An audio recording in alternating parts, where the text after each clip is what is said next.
Bonjour, je vous raconte des petites histoires au titre de quelques pistes pour décider juste. Des petites histoires de jeunes toujours, parce que je suis depuis presque 20 ans aumônier de jeunes. Commençons par l'histoire de Pierre. On va l'appeler Pierre. Pierre est un jeune homme qui arrive en classe préparatoire.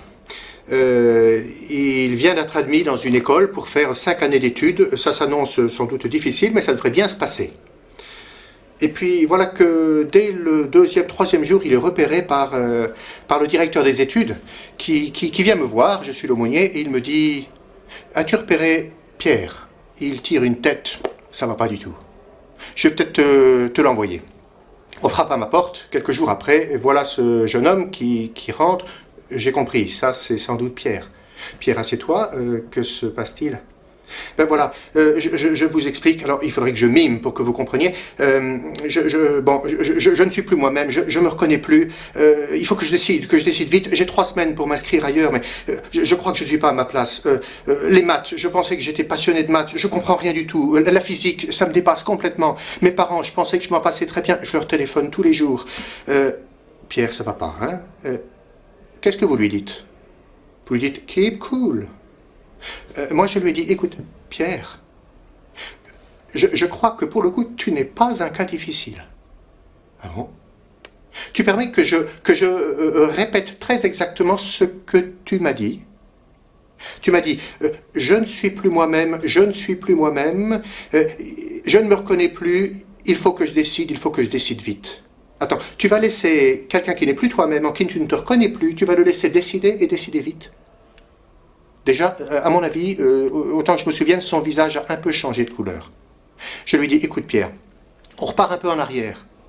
Rappelle-toi, quand tu as décidé de rentrer dans cette école, ça s'est passé comment? C'était en février, il y a eu du temps, tu en as parlé avec tes professeurs, avec tes parents, tu as signé 2 lettres de motivation, n'est-ce pas? Tu as eu des entretiens individuels. As-tu passé un bon été? Étais-tu content d'entrer dans cette école? Ah, oui, j'étais content. Alors qui va décider?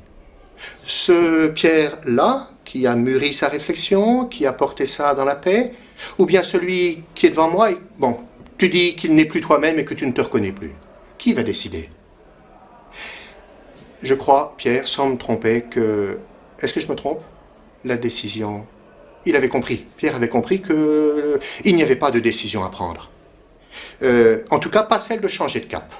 Ce que Pierre ne savait pas, c'est que moi, dans ma petite tête, j'avais en arrière-fond un vieux livre du XVIe siècle, Les exercices spirituels de saint Ignace de Loyola, où il est écrit ceci, grosso modo, il est écrit ceci: quand vous êtes lancé sur l'autoroute et qu'il y a du brouillard, vous ne prenez pas la première bretelle de sortie. Autrement dit, quand vous êtes dans la désolation spirituelle, vous ne changez pas de cap.